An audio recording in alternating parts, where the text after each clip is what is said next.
My boss tried to fire me for reporting safety violations. My coworkers turned on me, and then I discovered he was embezzling millions. Now HR, the CEO, and the entire office are begging me to stay while he's getting arrested. Hey Reddit. I've been debating whether to post this for months, but here goes. Buckle up, it's long, messy, and somehow still surreal. I 28M, work at a mid-sized logistics company. It's not a huge corporate giant, but it's big enough that a lot of people rely on it. I've been there for about 4 years, started as a warehouse coordinator and worked my way up to operations manager. I loved the job until everything fell apart in a single month. Part 1, The Warning Signs. It all started with a new boss, Mr. Callahan. He was charming during the interviews, the kind of guy who smiles too much and knows just the right words to make you feel like you're part of the inner circle. Once he started, things shifted. Minor safety violations started being ignored, pallets stacked too high, forklifts being used without proper maintenance, and employees being pressured to skip breaks to meet impossible quotas. I reported some of these violations to HR initially. Nothing happened. HR told me to document it and try to manage it internally. I tried.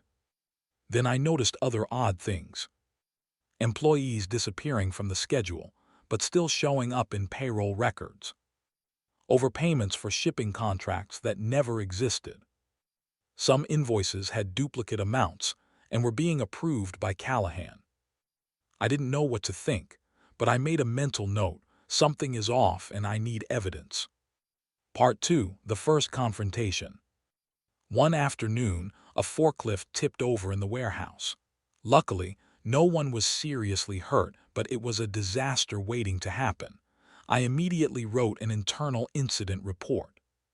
Callahan called me into his office. "Why are you making a big deal out of nothing? The driver was fine. Stop blowing this up." I told him, "Sir, if OSHA sees this, it could be a huge liability. We can't ignore safety." He smirked. "You're making me sound like the bad guy. Watch yourself, or you might not be here much longer." Chills. That was the first time I realized he wasn't just reckless, he was threatening me. Part 3, The Office Turns Against Me. I thought I could rely on my coworkers. After all, safety violations affect everyone. Instead, they started avoiding me. Rumors spread. "He's exaggerating stuff to make the boss look bad. He's trying to get us in trouble." Even my closest colleague, Samantha, started giving me cold looks. I confronted her once and she said, "Look, I know you mean well, but if you keep reporting everything, you'll ruin your career here. Just be quiet." I wanted to scream. Instead, I documented everything quietly. Emails, photos, internal memos, everything I could use if needed. Part 4, The Attempted Firing. 3 weeks later, Callahan called me into HR. I had a sinking feeling. "We've decided to let you go," HR said. I was shocked. "For what?" I asked. Callahan smirked. "For being disruptive and creating tension. You've been making coworkers uncomfortable." Apparently, my reporting violations had been spun as hostile behavior. I asked to see evidence. There was nothing, just Callahan's word. I calmly said, "I'd like to review this with corporate." HR hesitated. Callahan raised an eyebrow. At that moment, I realized I had two options: quietly leave or fight. I chose to fight. Part 5, The Discovery. While preparing my defense, I requested access to financial documents. I didn't expect to find much. What I found: Callahan had been embezzling millions of dollars over the past 2 years. Fake vendors, inflated invoices, and diverted payments, all under the guise of operational expenses. I was shaking.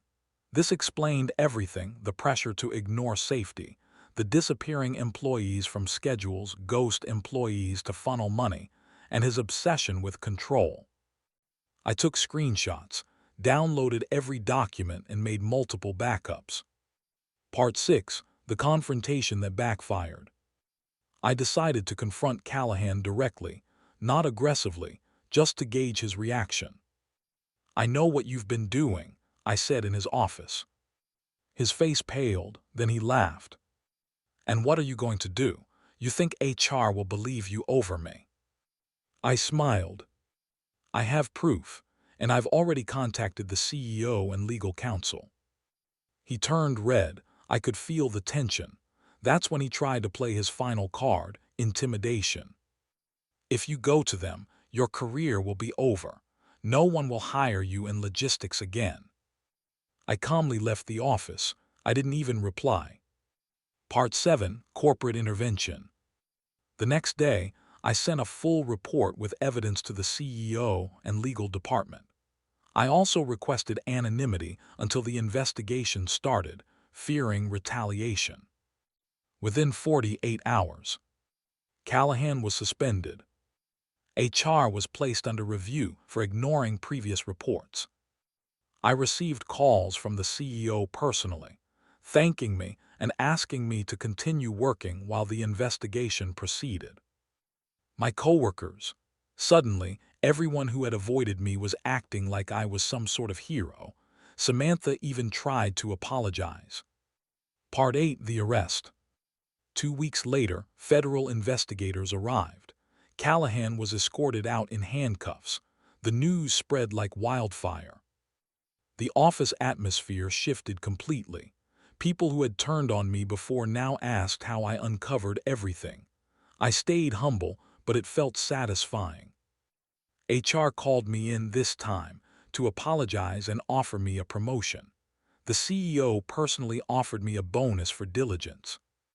Update 1. Coworkers reach out.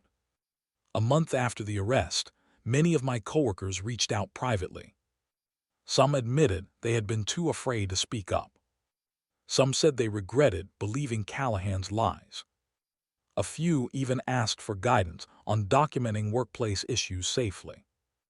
I realized how toxic fear can be, and how one person standing up can inspire others.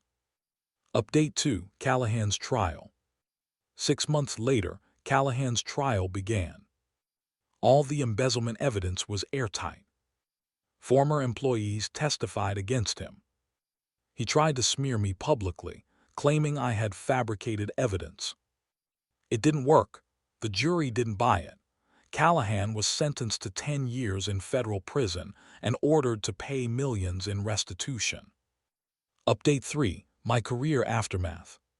Since then, I've been promoted to Director of Operations, overseeing multiple warehouses. The company trusts me fully. I still get occasional emails from former coworkers at other companies, asking for advice on reporting workplace corruption safely. Funny side note, Samantha now openly credits me with saving her career in her LinkedIn posts. I don't comment, but it's satisfying. Final thoughts. Standing up against a powerful, manipulative boss was terrifying. I almost lost my job, my friends at work, and my sanity. But documenting everything, staying calm, and trusting that the right people would listen made all the difference. Now, whenever I walk through the warehouse, I think back to that first forklift accident. I smile, because it wasn't just about safety, it was about justice.